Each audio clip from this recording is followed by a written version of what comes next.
Thank you very much.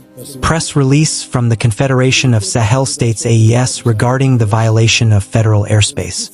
The Confederation of Sahel States informs the public that an aircraft belonging to the Air Force of the Federal Republic of Nigeria, type C-130, was forced to land today, December 8, 2025, in Bobo Dioulasso, Burkina Faso, following an in-flight emergency while it was operating in Burkinabe airspace. The military aircraft had on board 2 crew members and 9 passengers, all military personnel. An investigation was immediately opened by the competent Burkinabe services and revealed the absence of authorization for this military aircraft to fly over Burkinabe territory. The Confederation of Sahel States condemns in the strongest terms this violation of its airspace and the sovereignty of its member states. In the face of this unfriendly act carried out in disregard of international law and international civil and/or military aviation rules, measures are being taken to ensure the security of the confederal airspace, the sovereignty and territorial integrity of these member states, as well as the safety of the populations of the AES Confederation. In this regard, and on the instructions of the heads of state, the air and anti-air defenses of the confederal space, placed on maximum alert in accordance with the Declaration of the College of Heads of State dated December 22, 2024, have been authorized to neutralize any aircraft that violates the confederal space. End in Bamako on December 8, 2025. Army General Assimi Goïta, President of the Transition, Head of State of the Republic of Mali, President of the Confederation of Sahel States. Thank you very much, Mr. Minister. Africa woke up to shock and tension today. A Nigerian military aircraft, a C-130 Hercules, was forced to land in Burkina Faso, a sovereign airspace violation, 2 crew, 9 soldiers, a full investigation, and now a threat from the Alliance of Sahel States AES. Any aircraft violating the confederal space will be neutralized. This is not just another diplomatic incident. This is the latest flashpoint in a rapidly escalating regional power struggle. In this documentary, First Africa Voice takes you deep into what really happened in the skies over Burkina Faso, why the Sahel Alliance sees Nigeria's aircraft as a threat, what the AES statement means for West Africa's airspace, and the geopolitical consequences for the entire region. Stay with us because this is the story Africa must pay attention to. Delving deeper, let's first start with the incident. What really happened on December 8, 2025. On the morning of December 8, a Nigerian Air Force C-130 aircraft entered Burkinabe airspace. According to AES officials, the plane was flying without authorization, a major breach of protocol for a military aircraft entering foreign territory. Mid-flight, the aircraft reported an in-flight emergency, forcing it to land at the Bobo Dioulasso military airfield in Burkina Faso. Aboard were 2 crew members, 9 military passengers, all Nigerian soldiers. Immediately, Burkinabe authorities surrounded the aircraft, secured the area, and opened an investigation. AES investigators moved fast. Within hours, they concluded the Nigerian aircraft had no authorization to fly through Burkina Faso. In military aviation, this is a serious offense. Even civilian aircraft follow strict flight plan approvals. For military aircraft, especially from a powerful state like Nigeria, the expectations are even higher. AES leaders say this was not a miscommunication, a technical oversight, or a clerical mistake. To them, this was an unfriendly act, a violation of sovereignty. Why AES reacted so strongly? The Sahel is now militarized.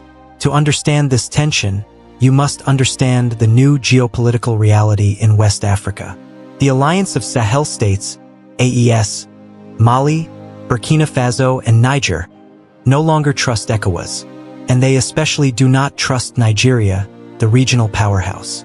Since their withdrawal from ECOWAS and alignment with Russia, the Sahel bloc has shifted into a defensive, militarized stance. AES sees every unauthorized military movement near their border as a potential provocation, especially after ECOWAS threatened military intervention in Niger. Airspace restrictions escalated. Diplomatic ties weakened. So when a Nigerian C-130 entered their skies unannounced, the Sahel states saw a red flag. The press release signed by General Assimi Goïta was nothing short of a warning shot to the entire region. The AES declaration said, they condemn the violation in the strongest terms. They accuse Nigeria of an unfriendly act. They are placing air and anti-air defenses on maximum alert. And they have authorized the military to neutralize any aircraft violating AES airspace. This is the most direct threat AES has made since its formation. In simple terms, backhand index pointing right, the next unauthorized aircraft might be shot down. As of now, Nigeria has not issued a full official explanation. They maintain that the aircraft experienced an in-flight emergency, which is true, but they have not explained why the flight plan was not authorized, why AES was not notified, why a military aircraft flew over Burkina Faso without clearance. Diplomatically, Nigeria may request the return of the aircraft and personnel, but AES has already framed the incident as a sovereignty violation. But one detail in the AES press release raised even more questions.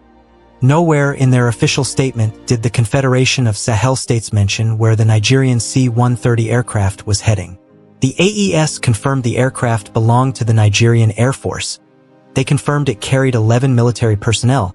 They confirmed it entered Burkinabe airspace without authorization, but the destination completely omitted. This silence has fueled speculation across the region. Was the aircraft on a routine military transport mission? Was it en route to Niger? Was it supporting ECOWAS operations? Or was there something more sensitive that neither side wants to fully reveal? What is clear is that the lack of disclosure has only deepened mistrust between ECOWAS and the AES bloc, at a time when tensions are already razor-sharp. This incident is part of a larger regional conflict. Nigeria is still the backbone of ECOWAS military power. AES believes ECOWAS may still attempt pressure or surveillance missions. AES, now backed by a Russian military advisors, anti-air weapon systems, a united military front, is treating every foreign aircraft as a potential threat. This is why the rhetoric is so strong. What happens next? The situation could go in three directions. 1. Quiet diplomacy. Nigeria apologizes or gives clarification. Aircraft and soldiers are returned. Tensions reduce. 2. Escalation. AES keeps the aircraft. Nigeria issues warnings. Airspace restrictions intensify. 3. A regional showdown. If more incidents occur, AES might shoot down a plane. ECOWAS might respond. West Africa could face a dangerous divide. First Africa Voice will continue to follow this closely. A Nigerian aircraft forced to land, a Sahel bloc on maximum alert, a continent watching closely. The sky over West Africa has become a geopolitical battleground.